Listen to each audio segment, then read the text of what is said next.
വരുന്ന ലോക്സഭാ തെരഞ്ഞെടുപ്പിൽ ബംഗാളിൽ നിന്നും സ്റ്റാർ ക്രിക്കറ്റ് താരം മുഹമ്മദ് ഷമിയെ സ്ഥാനാർത്ഥിയാക്കുന്നത് BJP ആലോചിക്കുന്നതായി പുറത്തുവരുന്ന റിപ്പോർട്ടുകൾ. രഞ്ജി ട്രോഫിയിൽ ബംഗാളിനെ പ്രതിനിധീകരിക്കുന്ന ഷമി സംസ്ഥാനത്തായി തുടർച്ചയായിട്ടുള്ള ആഭ്യന്തര മത്സരങ്ങൾ കളിച്ചു വരികയാണ്. നിർദ്ദേശവുമായി BJP നേതൃത്വം ഷമിയെ സമീപിച്ചതായും എന്നാൽ താരം ഇതുവരെ തീരുമാനമെടുത്തിട്ടില്ലെന്നും കാര്യമായി ഇതിനോട് പ്രതികരിച്ചിട്ടില്ലെന്നുമാണ് പുറത്തുവരുന്ന റിപ്പോർട്ടുകൾ.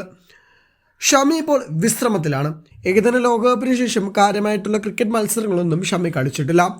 ശസ്ത്രക്രിയയുമായി ബന്ധപ്പെട്ട് താരം ഇപ്പോൾ ക്രിക്കറ്റിൽ നിന്നും ഇടവേള എടുത്തിരിക്കുകയാണ്. പേസർ ശസ്ത്രക്രിയ സ്ഥിരീകരിച്ചതിനു ശേഷം അദ്ദേഹം വേഗത്തിൽ സുഖം പ്രാപിക്കട്ടെ എന്ന് പ്രധാനമന്ത്രി നരേന്ദ്രമോദി അടക്കമുള്ളവർ ആശംസിച്ചിരുന്നു. ഇന്ത്യയുടെ ലോകകപ്പ് ക്യാമ്പയിന് ഏറ്റവും കൂടുതൽ നിർണായകമായത് ഷമിയുടെ പ്രകടനമാണ്. 7 മത്സരങ്ങളിൽ നിന്ന് 10 ആവറേജിൽ 24 വിക്കറ്റാണ് ഷമി നേടിയത്. ഇന്ത്യയെ ഫൈനലിലേക്ക് എത്തിക്കുന്നതിൽ നിർണായക പങ്കും താരം വഹിച്ചു.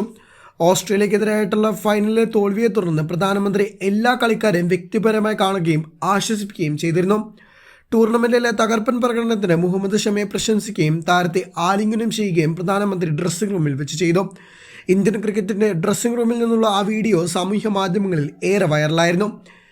കേന്ദ്ര ആഭ്യന്തരമന്ത്രി അമിത്ഷാ ഷമിയുമായി അതിനുശേഷം കൂടിക്കാഴ്ച നടത്തിയിരുന്നു.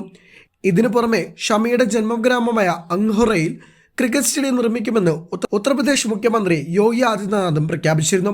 പശ്ചിമ ബംഗാളിൽ വരാനിരിക്കുന്ന ലോക്സഭാ തെരഞ്ഞെടുപ്പിലാണ് ഷമിയെ സ്ഥാനാർത്ഥിയായി BJP വൃത്തങ്ങൾ നിർദ്ദേശിച്ചത്. ബംഗാൾ ന്യൂനപക്ഷങ്ങൾക്ക് ആതിഥ്യമുള്ള മണ്ഡലങ്ങളിൽ വിജയമുറപ്പിക്കാൻ ഷമിയെ രംഗത്തിറക്കുന്നത് പാർട്ടിയെ വലിയ രീതിയിൽ ഗുണം ചെയ്തേക്കാം. ഇത് BJPക്കുള്ളിലെ ആഭ്യന്തര ചർച്ചകളാണ്. BJP വൃത്തങ്ങൾ പറയുന്നതനുസരിച്ച് അതിർത്തിക്കുള്ളിലെ സംകേലി ഗ്രാമം ആക്രമണത്തിന് സാക്ഷ്യം വഹിച്ചതിനു ശേഷം വാർത്തകളിൽ ഇടം നേടിയ ബസർകോട്ട് ലോക്സഭാ മണ്ഡലങ്ങളിൽ നിന്നും ഷമി മത്സരിക്കുക എന്ന റിപ്പോർട്ടുകൾ സജീവമായി മുന്നോട്ട് വരുന്ന സാഹചര്യത്തിൽ താരം വരും ദിവസങ്ങളിൽ പ്രതികരണം അറിയിച്ച് മുന്നോട്ട് വരുമെന്നാണ് റിപ്പോർട്ടുകൾ.